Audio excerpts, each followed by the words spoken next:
प्रिया और सोनम दोनों सगी बहनें थीं, मगर दोनों बिल्कुल ही अलग थीं। दोनों की आदतों में आग और पानी जितना अंतर था। जहाँ प्रिया स्वभाव से बहुत ही दरिया दिल थी, वही सोनम एक नंबर की स्वार्थी और लालची किस्म की लड़की थी।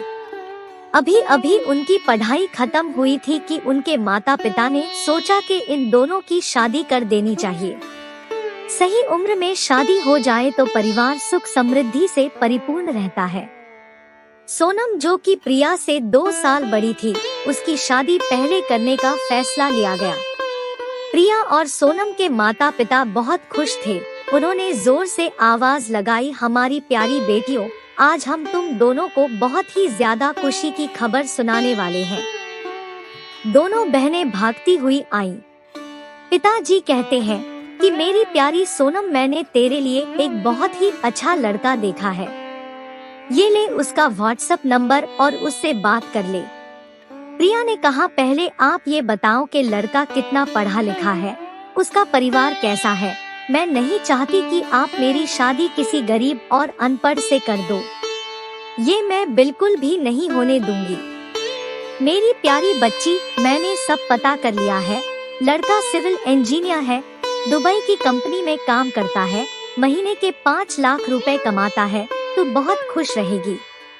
अच्छा, तो फिर ठीक है, मुझे ये रिश्ता मंजूर है।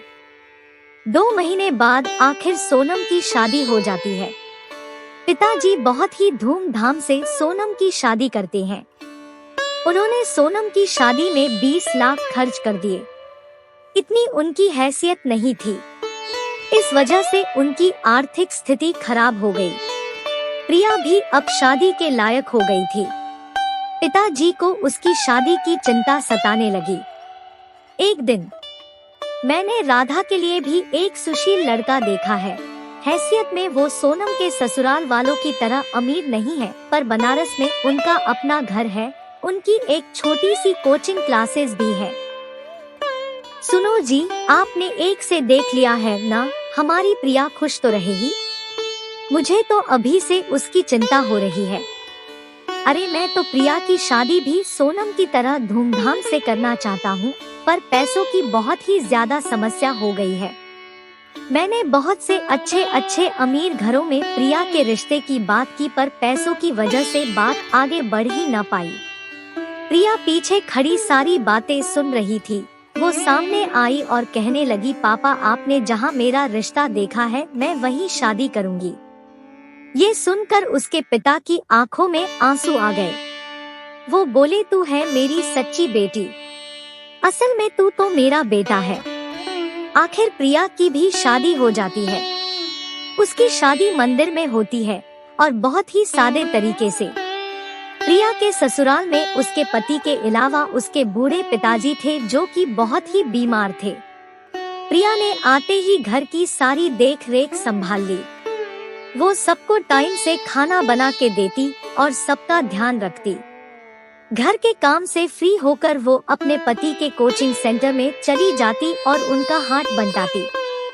दूसरी तरफ सोनम की ऐश हो रही थी। रोज किटी पार्टीज में जाती। शॉपिंग करना उसे बहुत पसंद था।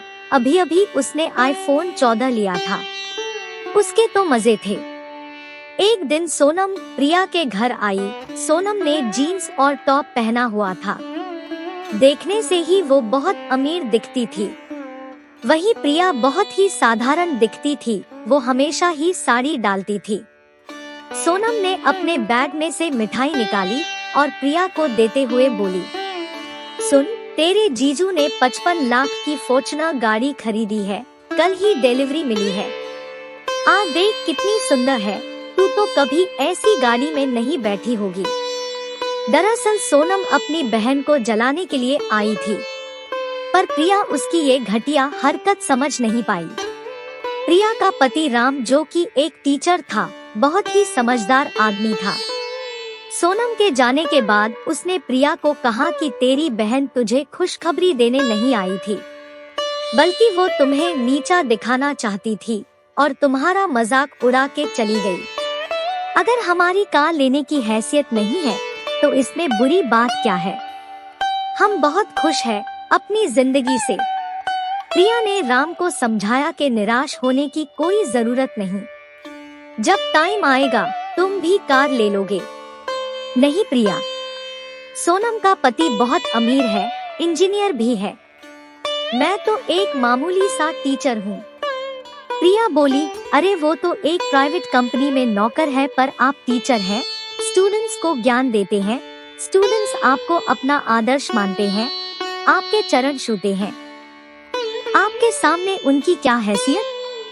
मैं तुम्हें अच्छी तरह जानती हूँ, अगर तुम ठान लो तो नामुमकिन को मुमकिन कर देते हो। एक कार की क्या बात, तुम तो ऐसी 10 गाड़ियाँ खरीद सकते हो, तुम अपने खुद के मालिक हो। राम को बात समझ में आ गई। उसने जी तोड़ मेहनत करनी शुरू कर दी। उसने शहर के बीचों बीच नया कोचिंग सेंटर शुरू किया। अब उसके पास 100 स्टूडेंट्स पढ़ने के लिए आते थे। इसके विपरीत पहले उसके पास केवल 10 स्टूडेंट्स ही थे। उसने 15 से 15 घंटे काम किया। उसने फेसबुक और इंस्टाग्राम पे अपने कोचिंग सेंटर की पोस्ट डाली, जिससे उसके पास पढ़ने वालों की संख्या 500 तक पहुंच गई। 2 साल बाद अब राम ने बहुत कुछ अर्जित कर लिया। उसने प्रिया के नाम से स्कूल बनाया, 5 और कोचिंग सेंटर स्टार्ट किए, जिससे वो बहुत ही अमीर बन गया। अब लगभग हर जिले में उसका एक ऑफिस था। अब उनका उठना बैठना मंत्रियों के साथ होने लगा। उसने प्रिया के लिए बहुत ही बड़ा बंगला बनवाया, जिसमें ऐशो आराम की सारी चीजें थी। प्रिया के ससुर को प्रिया से बहुत लगाव था। जब से प्रिया हमारे घर में बहू बन के आई है, तब से इसने हमें बहुत ही आनंदित किया है। ये तो साक्षात लक्ष्मी देवी का रूप है। अगर ये पत्थर को हाथ लगा दे तो हीरा बन जाए। एक दिन राम एक और न्यू कार ले आए। अरे राम, फिर नई कार? पहले से ही तुम्हारे पास 8 गाड़ियां हैं। प्यारी प्रिया, ये तो सब तुम्हारे सब्र का फल है। तुमने ही मुझे प्रेरित किया था, जिसका परिणाम हुआ कि आज हमारे पास सब कुछ है। मैं कह रहा था कि तुम्हारी सिस्टर के घर चलते हैं, उसे मिठाई खिला के आते हैं, वो बहुत खुश होगी। अपनी मर्सिडीज कार में से निकलकर दोनों सोनम के घर के अंदर गए। वहाँ पहले से ही सोनम और उसके सिविल इंजीनियर हस्बैंड की लड़ाई हो रही थी। दोनों जाकर बैठ गए, पर वो दोनों लड़ते रहे। सोनम चिल्लाई, तुम इतने बड़े चोर हो, तुमने बैंक के 2 करोड़ रुपए वापस नहीं किए, तुम्हारी जमानत कराने में सब कुछ गिरवी रखना पड़ा, सभी गाड़ियाँ भी बेचनी पड़ी, ऊपर से तुम्हारा वीजा भी खत्म हो चुका है, तुम्हें तो कोई अब नौकरी भी नहीं देगा, घर में एक पैसा तक नहीं है, पर तुम्हें कोई खबर नहीं, न ही कोई शर्म है। तुम्हारी इस नादानी ने सब कुछ गवा दिया। चुप हो जा घमंडी औरत, मैंने क्या अपने लिए ठगी की है? ये सब तुम्हारी ही वजह से हुआ है। तुम्हें ही शौक था अमीर बनने का, पार्टी एंजॉय करने का। ले लो अब मजे, जो था वो भी गया। अब जा बर्तन मांजने लोगों के घर। एक बात सुनो, ताने न मारो। मेरी जगह कोई और होती तो कब की मायके चली गई होती। तो जाती क्यों नहीं, मेरी सिरदर्दी खत्म होगी। रहने दो, तुम्हें तो पता ही है कि मेरे मायके की हालत खराब है, इसीलिए हीरो बन रहे हो। तभी प्रिया उठती है और सोनम को गले से लगा लेती है। कहती है कि चुप हो जाओ, कितना लड़ोगे तुम? हम दोनों पिछले 2 घंटे से तुम्हारी बातें सुन रहे हैं, बंद करो ये सब। तभी सोनम के पति ने राम को कहा, भाई साहब, मैं क्या कह रहा था कि आपने जो नया कॉलेज खोला है, आप मुझे उसमें नौकरी दे दो, मुझे नौकरी की बहुत जरूरत है। राम ने एक बार भी न नहीं कहा। उसने कहा कि ये तो बहुत ही अच्छी बात है कि आप मेरे कॉलेज का संचालन करेंगे, मैं आपको कॉलेज का हेड बनाता हूँ। सोनम का घमंड चूर चूर हो गया था।